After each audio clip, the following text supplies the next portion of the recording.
Hello students, welcome to my class, and today I will teach you chemical bonding, and in this video I will tell you how chemicals combine and why they combine, and I will be again telling you that I am sticking to your syllabus. So please watch the video properly. There will be definitions which you are expected to learn from your text.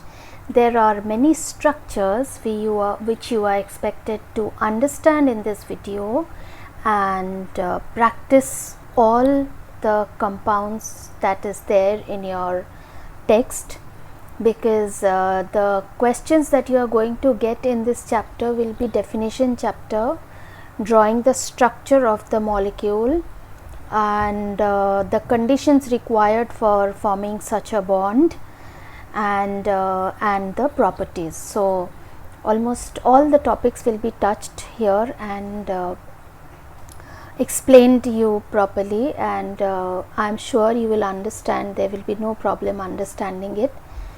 And chemical bonding, a part of it you had done it in atomic structure chapter towards the end of the chapter. If you want, you can refer to that video, atomic structure, which I have uploaded for standard 9. You can watch that video once. That will only brush with your previous knowledge, and then come back to this video. And here I will be actually talking to you about different types of bonds, giving you examples. Okay, so please like, share and subscribe my channel, and let's begin. So chemical bonding, and the topics that I am going to deal with today are chemical bond, like what it is, why it is formed, and the electrovalent bond, covalent bond, comparison of the properties of electrovalent compound and covalent compound, coordinate bond, and structures of different compounds, giving you examples. Okay, so if we are talking about stability, that means why do chemicals combine and when do they not combine. Stability is actually talking about stable electronic configuration. So if there are 8 electrons in the outermost orbit, or if it is only the first shell, there are 2 electrons, then they are chemically inert, inactive. Such are known as inert gases. So stability means having stable electron arrangement of an inert gas. Therefore, when we say any atom of an element, if they do not have 8 electrons in the outermost orbit, they are chemically active, and due to which they combine with a tendency to acquire a stable electronic configuration. That's what I have noted it down for you. Cause of chemical combination is the tendency of elements to acquire the stable electronic configuration, octet or duplet. Duplet, why? First shell, rest all are octet. So if they don't have 8 electrons in the outermost orbit, they try to have it 8, so that they are now stable, that is stability. And this gaining the configuration, how is it done? Redistribution of the valence electrons, like in the outermost shell, that is the valence shell, if there are 1, 2 and 3 electrons, they will try to lose those electrons. If there are 5, 6 or 7, they will try to attract electrons and complete the outermost orbit. So the above is done by redistribution of electrons in the outermost shell, and then when this is done, there is a bond formed, or a strong or a weak force of attraction develops between the atoms and a molecule is formed. So the molecule can be formed when the atoms are either held by a strong force of attraction or a weak force of attraction, but there is a bond and then a molecule is formed. So we know that a chemical bond is the force of attraction between any two atoms in a molecule to maintain stability. Therefore, we understand the entire thing, that the elements are gaining or losing or sharing electrons, and thereby having a stable electronic configuration, and so there is a chemical combination. Now, the stable configuration is attained by three ways. One is transfer of electrons, which I just told you one example, that if the valence electrons are 1, 2 and 3, what happens, and if the valence electrons are 5, 6, 7, what happens, I told you just now. It can also be by sharing of electrons. Example, if one atom of an electron is having 7 electrons in the outermost orbit and the other one has got 1 electron in the first orbit, they will share it. So, it is not gaining or losing, it is contributed by both, one each, and they are sharing that pair of electrons. Another is sharing one electron pair. This is a little different from what you studied last year. So, this I will do it again, this is new for you this year, and I will be doing all the three even if you have done it last year. Sharing of electron pair is one of it does not contribute and one of the atoms contribute a pair of electron. About it we will do in detail. For now, there are three ways of attaining stability. Okay. Next, now we come to the first one, that is electrovalent bond. So, electrovalent or ionic bond, this kind of bond is formed only when there is a transfer of electrons, like one atom will donate, the other will accept, one will gain, one will lose. So, due to transfer of electrons from one atom of an element to one atom of another element, a bond is formed. Now, if there are 1, 2 or 3 electrons in the outermost orbit, they are definitely going to lose them in order to form electropositive ions, that is cations. Whereas, if there are 5, 6 or 7 electrons in the outermost orbit, they will have a tendency to gain in order to convert into electronegative anions. Therefore, due to this plus charge and a minus charge, there is a strong force of attraction between them and a bond is formed, and that bond is known as ionic bond or electrovalent bond. And when I am saying that atoms with electrons 1, 2 or 3 in the valence shell, we are talking about metals, and when I am saying there are 5, 6 or 7 electrons in the outermost shell, I am talking about non-metals. So, in such a case of electrovalent or ionic bond, it is between metal and a non-metal, as in I explained it just now. A metallic atom will lose the electrons. I gave you one example. The non-metallic atoms will gain the electrons. So, one is becoming a cation, positive charge. The other is becoming one anion, negative charge. The positive and negative charge will attract each other and form a chemical bond between them.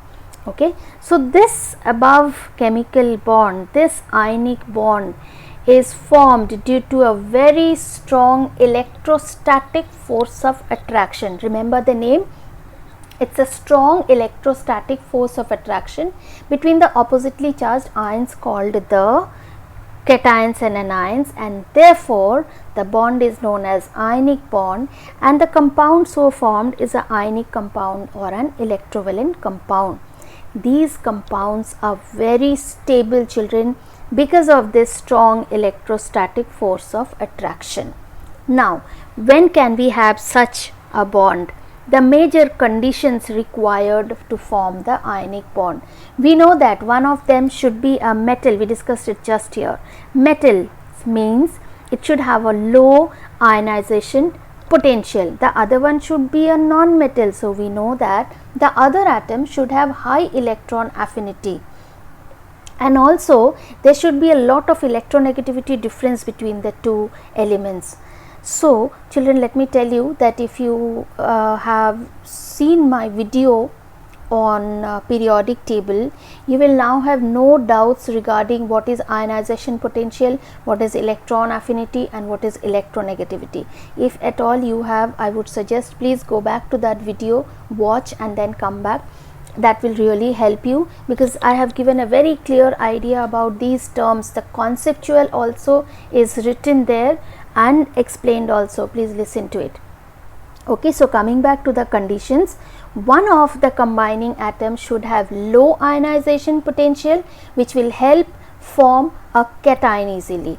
The other atom should have high electron affinity, which will help form an anion, and there should be a large electronegativity difference, which will give a complete plus charge and a minus charge to make the compound ionic in nature.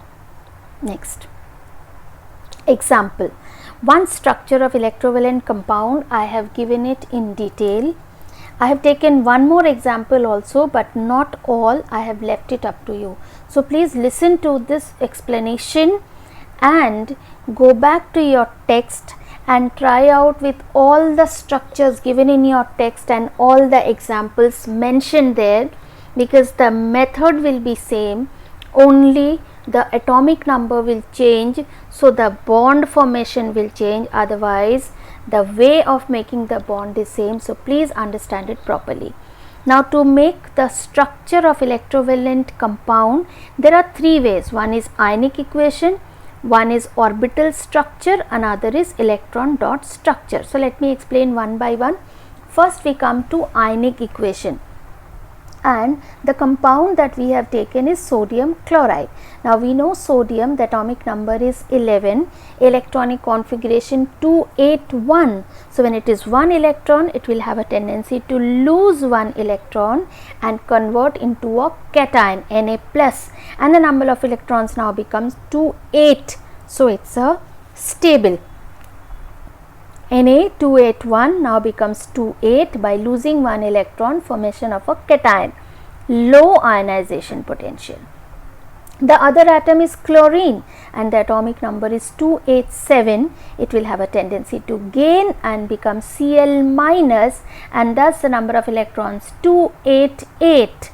Now non-metal, high electron affinity, forming an anion. Now Na plus and Cl minus together will give you NaCl, the electrovalent compound. The same structure, the same compound can be explained with another way of showing the structure, that is orbital structure. And in orbital structure we draw the entire structure of the atom. The atom structure we have done it last year. I am sure each one of you will remember, where you had to draw the structures of all the elements from atomic number 1 to 20. Therefore, you will not have problem here, and remember that you are not distributing the electrons throughout, you are pairing them and keeping, which I have shown here. So you also see that you all pair the electrons and keep. So we come back to the structure. This is the sodium metal structure. Losing one electron to chlorine, which is running short of one electron, gaining the electron from sodium, thus converting into sodium ion and chloride ion, together combining to give you NaCl compound. See the electronic configuration 2, 8 and 1. Here it becomes 2, 8 stable. Electronic configuration for chlorine 2, 8 and 7. Here it's stable 2, 8 and 8 with a plus charge and a minus charge, and the compound is sodium chloride. And most important, electron dot structure. In this what we do is, we don't draw the entire structure of the atom, we just show the outermost electrons, that is the valence electron. So sodium has got 1 electron, chlorine has got 7 electrons. Sodium donates 1, loses 1, chlorine gains 1, becomes Na plus and Cl minus, thus giving you sodium chloride. Okay. Next that I have taken is the structure of magnesium chloride. I have not given you the ionic equation, because ionic equation also last year you all had practiced a lot while you were taught the formation of cation and the formation of anions. So I believe you will not have problem in showing 1 magnesium ion and 2 chloride ions separately. I have shown you the orbital structure and the electron dot structure. So orbital structure, magnesium, atomic number 12, electronic configuration 282, so it can lose these 2 electrons. Chlorine, atomic number 17, electronic configuration 287, it can gain 1. So these 2 will be donated to 2 chlorine atoms. Thus, this becomes a magnesium ion and 2 chloride ions. Magnesium 2H stable, chloride ion 288 stable. So, magnesium 2 plus and 2 Cl minus, because 2 chloride ions are there and it becomes MgCl2. We show it here in the electron dot structure, magnesium with 2 electrons in the outermost orbit giving 1 each to the chlorine atoms, thus forming magnesium ion and 2 chloride ions and giving you MgCl2. Children, please take it seriously. Definitions learn from your text, there are quite a few. Structures also there are many, please practice all of them. Magnesium oxide, calcium chloride,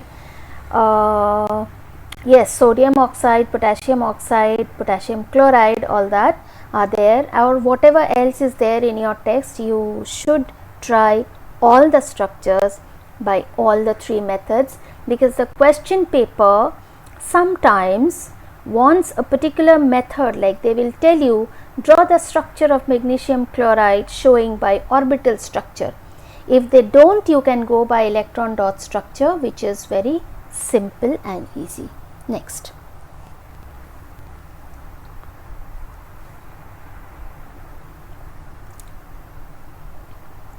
So, we come to covalent bond. Okay. So, covalent or molecular bond, these are the names. This bond is formed by mutual sharing. That means, I just gave you one example, that if they are running short of 1 electron each, the 2 atoms will contribute 1 each and that pair of electrons are shared by both. So, due to mutual sharing of 1 or more pairs between the electrons, between the atoms, they form a covalent compound. The bond so formed is a covalent bond and the compound is a covalent compound. Now, atoms or non-metals normally go for the covalent bond because they do not favor the loss of electrons. The non-metals will not favor the loss of electrons because their ionization potential is high, their electron affinity is high, their electronegativity is high, therefore, the transfer of electron becomes difficult. So, they complete their octet. Anyway, they have to complete their octet because they are all towards attaining the stability, and they complete their octet by mutual sharing the pairs of electrons and a covalent bond is formed. Now, there are 3 ways of forming such a bond: single covalent, double covalent and triple covalent. If a pair of electron is shared, it is a single covalent. If 2 pairs of electrons are shared, it is a double covalent. If 3 pairs of electrons are shared, it is a triple covalent.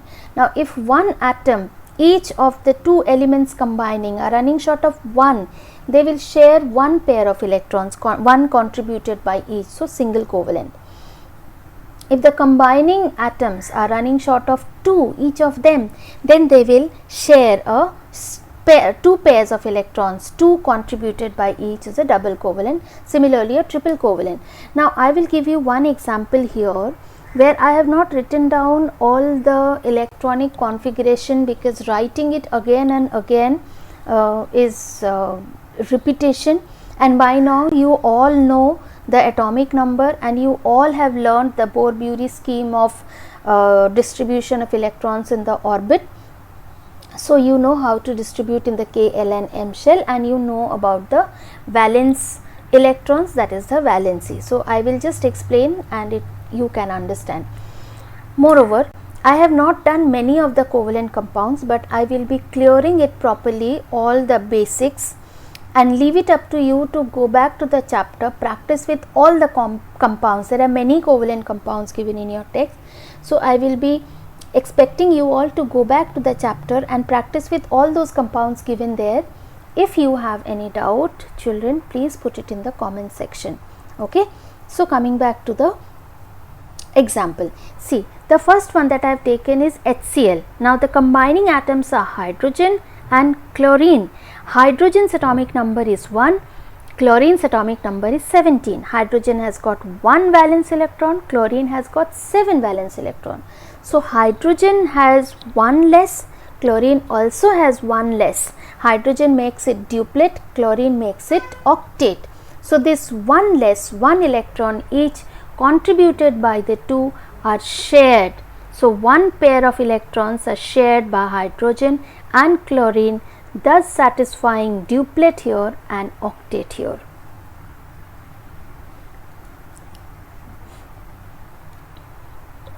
Now carbon dioxide, carbon, oxygen. Carbon's atomic number is 6. So the electronic configuration is 2, 4. 4 means it is running short of 4 more electrons. It can't donate, neither can it accept, because 4 electrons donating or accepting involves a lot of energies, either to absorb or to release, which is very difficult. Therefore carbon will go for sharing. Oxygen's atomic number 8, electronic configuration 2, 6. It needs 2 more to complete its octet. Therefore 2 electrons of oxygen and 2 electrons of carbon will be shared, 2 pairs of electrons here. Same here, 2 electrons of oxygen and 2 electrons of carbon are shared here, thereby a double covalent and a double covalent between carbon and oxygen on either side for a carbon dioxide molecule. Next, ethene, it is C2H2. Again, carbon will need 4 more electrons and hydrogen will need 1.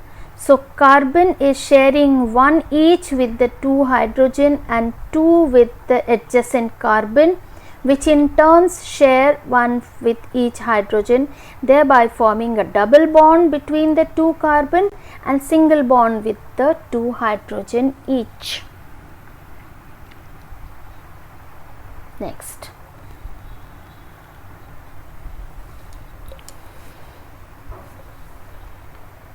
now about covalent compounds, the conditions favoring the formation of covalent bonds. We discussed just now, since both the combining atoms are non-metals, they should have high electronegativity, high electron affinity, high ionization energy, but the electronegativity difference between the two combining atoms should be 0 or negligible. Whereas for ionic compounds, the electronegativity difference was much between the two. Here, between the two atoms, the electronegativity difference should be 0 or very little or negligible, whereas the two combining atoms should have high, all the three: electronegativity, electron affinity and ionization energy. So depending on this electronegativity difference, there are two types of covalent compounds. One is a polar and one is non-polar. When the covalent compounds are non-polar, it means that the shared pair of electrons are equally distributed between the two atoms. That means, I'll just show you here, the electrons are shared. The electrons are shared here. This shared pair, when they are exactly at the center, equally distributed between the two atoms, there is no charge separation, because the electronegativity difference between them is 0, and such compounds are known as non-polar. It becomes a polar when the shared pair of electrons are not exactly at the center, that means at the equal distance between the two. It has a drift towards one of the atoms, the one which is more electronegativity or little more electronegative. So they gain a fractional charge over them, and this is due to a little electronegativity difference, and the shared pair is slightly drifted towards that more electronegative atom. So they don't gain a plus charge or a minus charge, because the moment they gain a plus charge, it becomes a cation, or a minus charge, it becomes an anion. Then we go for an ionic bond, like I have written here. The bond formed due to much electronegativity difference is ionic. When it is slight, there is a fractional charge which is known as delta plus or delta minus. Example, see water. Okay, water. Oxygen, as I told you just now when I was showing you carbon dioxide, oxygen's outermost orbit has got 6 electrons, hydrogen has got 1 electron. Oxygen needs 2 more, hydrogen needs 1. So there are 2 hydrogen, but oxygen is more electronegative than hydrogen. Therefore, the shared pair of electrons will be little towards oxygen, not into oxygen. It will be drifted towards oxygen. Thereby, fractional charges are formed between the oxygen and hydrogen bond. Such a case is a polar compound. There are many other polar compounds given in your text, children. I repeat myself, please listen to me, open your text and practice all the structures given there. I am only explaining the concept to you. Okay, now I come to nitrogen. See, a nitrogen molecule. Nitrogen's atomic number is 7. Electronic configuration is 2, 5. That means 1, 2, 3, 4, 5. It is running short of 3 electrons. So, when 2 nitrogen atoms are there, they will share this 3 pairs, 3 contributed by each, thereby forming a triple bond here, and both will have same electronegativity. So, electronegativity difference is 0, thus it is a non-polar molecule. Similarly, oxygen is a non-polar, oxygen molecule is non-polar, chlorine molecule is non-polar, hydrogen molecule is non-polar. Okay, there is one more compound which I have taken. There will be many as I told you, but I have taken just one more, carbon tetrachloride. You can write it this way, showing the 4 electrons, then there are 7 electrons, and thereby in the next this is the first diagram. In the next diagram you can show a bond, single bond, where the pair of electrons are shared, one contributed by each. Very interesting diagrams. You will love drawing it, but yes, you have to learn and draw exactly given in your text. I don't want to give my diagrams because it may not match with your text. So, I would suggest children, since you are both children and you have to answer the board paper, please stick to your text and practice the structures given there accordingly. Next. Okay, we will now talk about the properties and compare them also with reasons. Like first one, nature. These constituent particles are ions. Like we are talking about ionic compounds because they are made up of cations and anions, so definitely ions will be present there.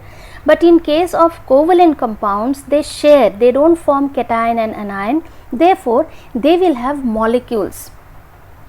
And these are very hard because they have very strong electrostatic force of attraction, as I told.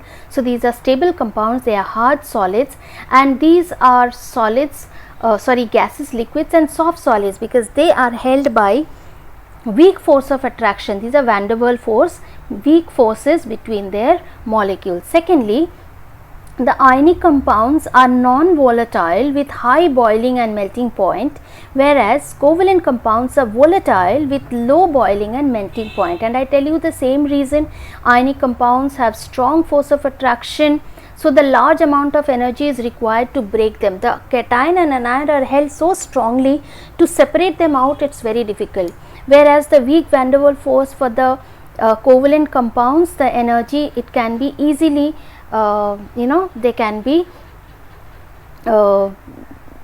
broken, the bond can be, less energy is required, therefore they have low boiling and melting point.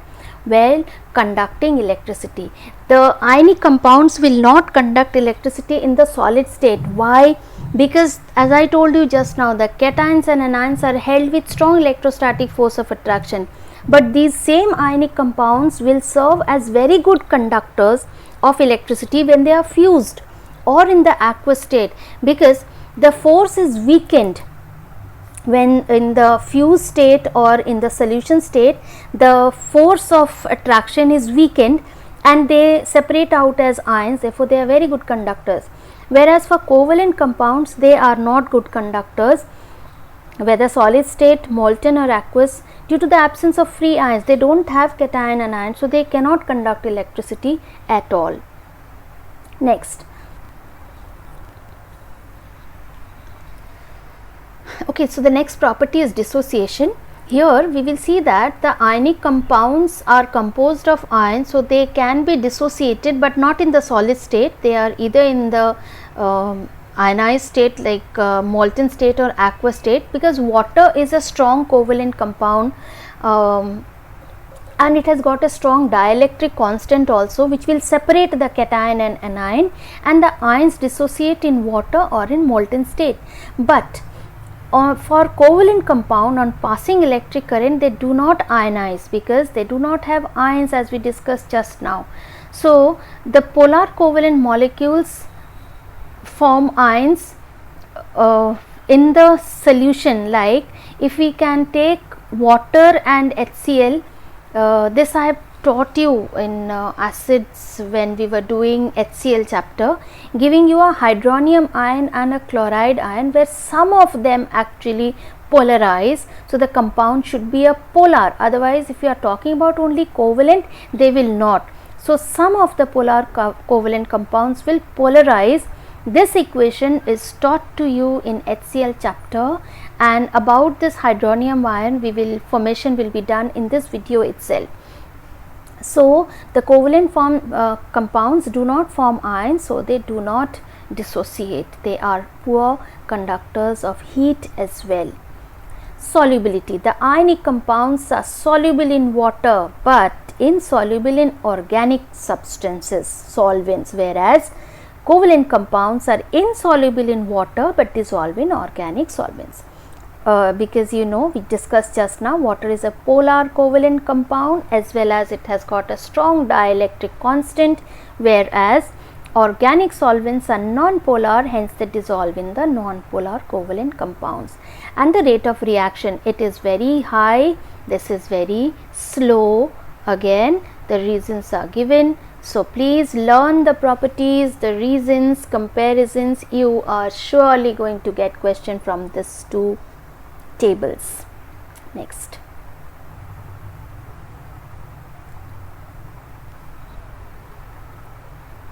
Now we come to coordinate bond. This bond is new, this year taught. The others done till now was done last year, is a repetition. Other than the properties, rest of the structures about the covalent bond, electrovalent bond, single covalent bond, double covalent bond, polar covalent bond, non-polar covalent bond structures, everything was done last year. It was a repetition. Yes, coordinate bond or a dative bond or a co-ionic bond of course is new to you. So please listen to it properly.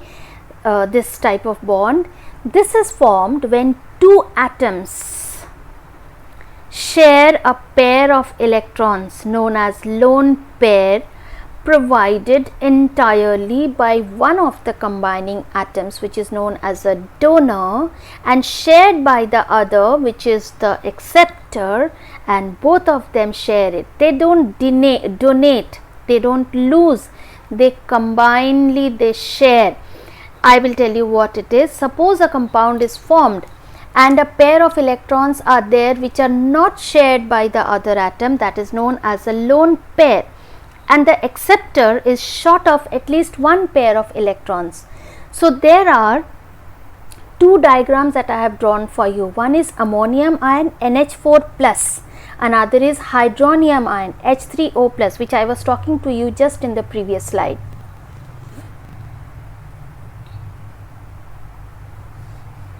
So first, ammonium ion. See, ammonia, nitrogen, as I told you just now, it has got 5 electrons in the outermost orbit. 1, 2 and 3 are mutually sharing 1 electron with each hydrogen, that is NH3. This pair of electron is not shared by any hydrogen, so it has a lone pair. Whereas H plus, hydrogen has 1 electron in the outermost orbit. On losing it, it becomes H plus. So it will need 2 more electrons to satisfy the duplet. So it's running short of 1 lone pair, and nitrogen has got 1 lone pair. So H plus will come near this lone pair and they will share this lone pair, both nitrogen and hydrogen.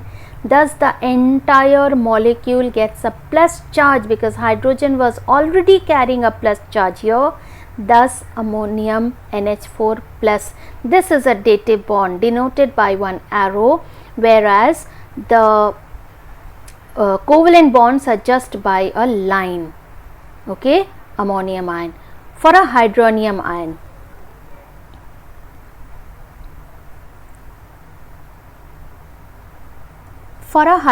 ion, see, water. We have done water just now. Water has 6 electrons in the outermost orbit. It shares one with each hydrogen. It has got two lone pairs not shared by anyone. When one proton, that is H plus, comes near it, it becomes the acceptor, it becomes the donor. When it comes near it, the entire molecule gets a plus charge and a dative bond is formed here, and the formula is H3O plus. Clear? Practice the structure, please.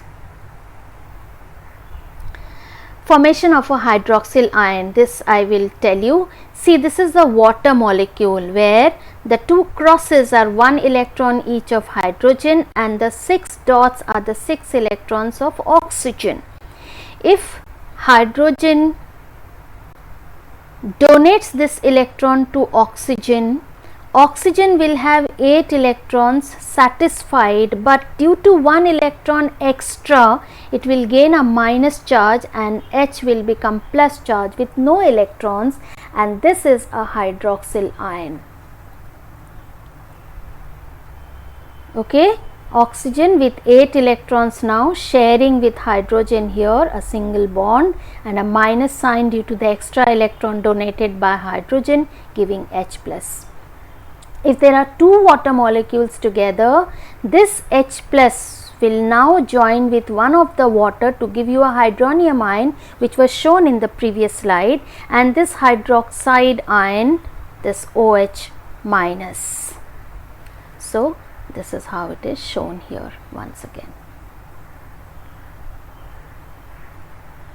Okay children, so I have done all the 3 bonds with you, all the conditions needed by the 3 bonds, and at least 2 examples for each kind of bond, and asked you also to please learn the definitions from the text and practice all the structures that is given in your text, learn the properties, reason, compare them, and I am pretty sure you have understood. Solve the exercise to make your concept clear. For doubts, please put it in the comment section, and please like, share and subscribe my channel, and do hit the bell icon to get notified of my upcoming video.